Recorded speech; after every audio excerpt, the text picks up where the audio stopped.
Hello, Deanna Hill with Windermere Mill Creek Town Center here. We are hosting Artist of the Month, and this month we are actually featuring our staff, some of our agents and their partners. They're our special featured Artists of the Month. So Kerri, I have a few questions for you if you don't mind. Oh yeah, go for it. Okay, all right. So tell us a little bit about you. Well, let's see. I am the front desk receptionist here at Windermere Mill Creek. I dabble in lots of things, including art. Okay, so the art that you have on display at the Town Center, what do you call that type of art? Fan art. Fan art. It's art based on somebody else's work. Oh, okay, okay. Do you trace it or do you freehand? You see it and you can hand So write? it's freehand drawing stuff Okay. that I've come up with, but definitely based off somebody else's previously made artwork. Oh, okay.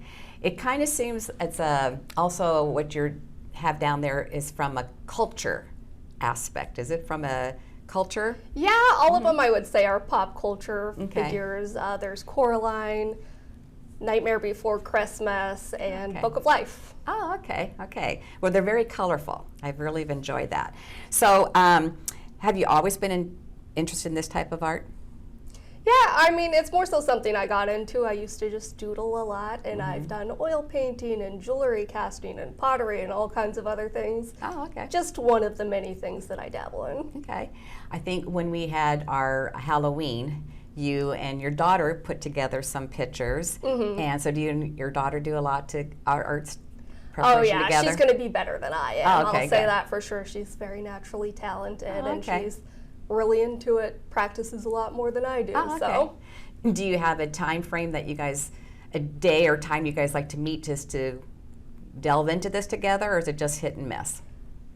kind of all over the board, actually. You know, you never know when creativity is going to strike you. She, I would say, doodles all over her math homework and everything like that, which I also used to do when I was younger.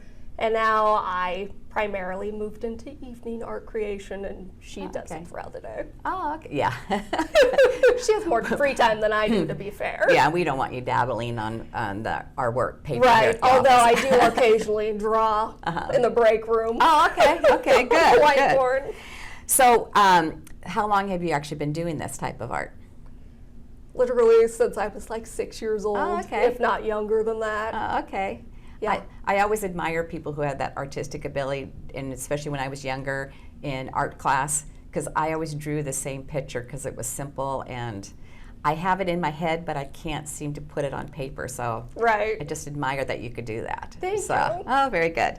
So is there any particular piece of art that you've done that is your favorite? Oh, my favorite. That's a hard one. I think the three pieces that I brought in, I really actually enjoy because I am a fan of the artist's work, and I like the movies and the culture and all of that stuff, and watched them with my daughter, which is part of the reason why they were created for her, actually. Do you have them on display at your home? We do. Oh, okay.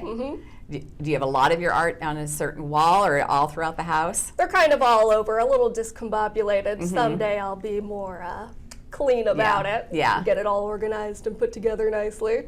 Do you have a craft painting room at home? Oh, that's all over. And what does your partner think about that? Not a fan. He's a lot neater than I am, I'll say that. I pretend I'm pretty neat and clean here. Not the case. It's different to be at home then. So what inspired you to do this type of art? Yeah, I don't know. I guess it was requested for me to make a piece, so I just moved on from that. Huh. Yeah. And then is there any piece that you want to do in the future? Not off the top of my head. I am working on figuring out oil paints right now because those ones are acrylic, so it's a little different medium. Oh, okay. So we'll see what I can come up with those. Good. Do you have do you ever do people, or you're just kind of more into the, what'd you call that? Fan art. Fan art, yeah. They're like creatures, I Yeah, guess. okay. More so that, and I guess with the oil painting, it's a totally different vibe, so it's more natural aesthetics. I paint a lot of trees and foggy scenes and stuff like that. Oh, okay. And you said you did jewelry. Do you give that away as gifts to people? No, it's been a long time since I've made a okay. jewelry piece. I just don't have the supplies to do it. Oh, okay. And open flames don't work great in apartments. No, So. no. I didn't know you needed open flames. I guess it depends what kind of art jewelry you do. Right. So. It was like metal casting and design. Oh, yeah, yeah. Well, I have to say that I was very interested in your art because it is so colorful and it's very different, the art that's compared down to that's in the town center right now. So is there anything that you are hoping to expand your horizons in the art field at all? You're doing oil right now. Right. I guess I would lean more into realism, but I'm working out how to do that right now. Okay. Well, good. Well, I think that's really about all the questions I have for you, but I'm so glad you are part of our Artist of the Month, and I love your art. So everyone should just come down and take a look at our Artist of the Month, our agents, staff, and their partners and family members. So you're welcome to come down Monday through Saturday, 10 to 6. So thank you again, Kerri. It was a pleasure to get to know you a little bit, know about your art, and I can't wait to see your next piece you do. All right, thanks for having me. All right, thank you. Bye.